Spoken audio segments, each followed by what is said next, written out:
नदिया का तट जहाँ बहुत से गाँवों का पनघट है, वहाँ बहुत गाँवों का मरघट भी नदिया का तट है।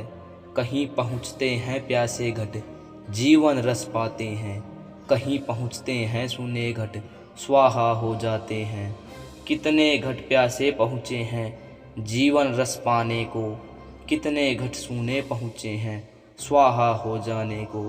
नदिया ने कुछ भी नहीं दिया है इन प्रश्नों का लेखा, केवल कोरी बही लिए ही हरदम बहते देखा।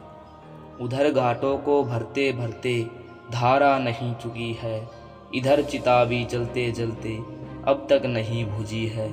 विधना सृजन बंद कर दे तो विष्णु किसे पालेंगे, विष्णु जिसे पालेंगे उसको रुद्र न क्यों घालेंगे। रुद्र न घालेंगे तो फिर विधि का विधान क्या होगा, विधि विधान के बिना विष्णु का विश्वमान क्या होगा। उत्पत्ति पालन लय की गति में राग विराग बसा है, इसी त्रिवेणी के संगम पर विश्व प्रयाग बसा है। आओ थोड़ा इधर चलें, यह महाशांति का तट है, जिसको लोग प्राण देकर पाते हैं वह मरघट है। एकाकी लगता है लेकिन लगता नहीं अकेला, यहाँ बहुत ही खामोशी से लगा हुआ है मेला। गुमसुम धारा मूक किनारा दाह क्रिया के छाले, भस्म अस्थियाँ जली लकड़ियाँ टुकड़े काले काले। कई चिताएं बुझी पड़ी हैं हाँ करती एक उजेला, यहाँ बहुत ही खामोशी से लगा हुआ है मेला। मानव घर में पैदा होकर धरती पर फिरता है, सागर में तिरता है, नभ में मेघों सा घिरता है। सभी जगह जाता है लेकिन इधर न आ पाता है, आता है तो चार जनों के कंधों पर आता है। सोच रहा हूँ घर से मरघट की कितनी थी दूरी, जिसको तय करने में इसने उम्र गंवा दी पूरी। जहाँ जहाँ भी गया वहाँ क्या मरघट की राहें थी, मरने की तैयारी को क्या जीने की चाहें थी। इस दुनिया में 5 तिलियों के अनगिन पिंजड़े हैं, जिन्हें बहुत से हंस अनेकों रूपों में जकड़े हैं।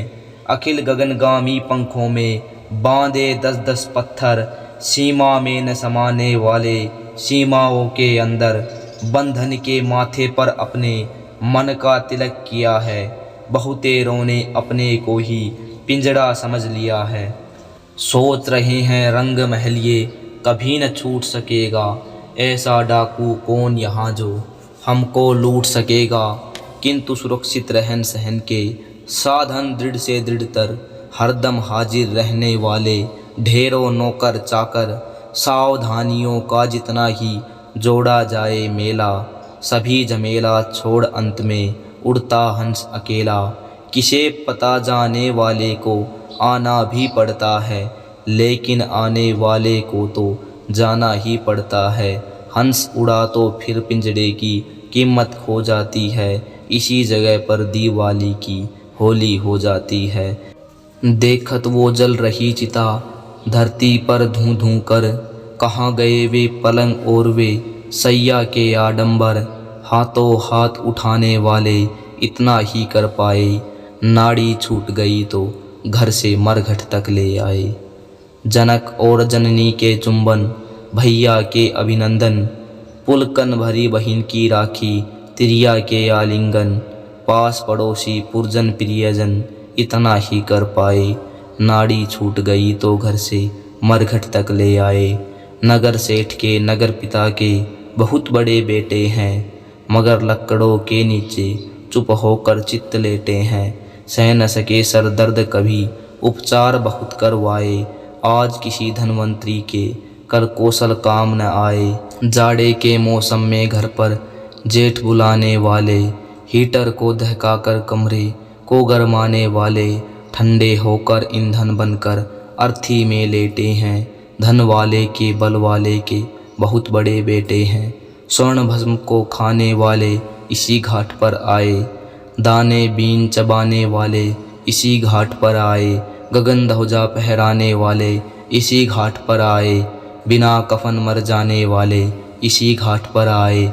सिरहाने से आग लगाई केस जले पलछिन में, लोहित जिह्वाओं सी लपटे लिपटी सारे तन में।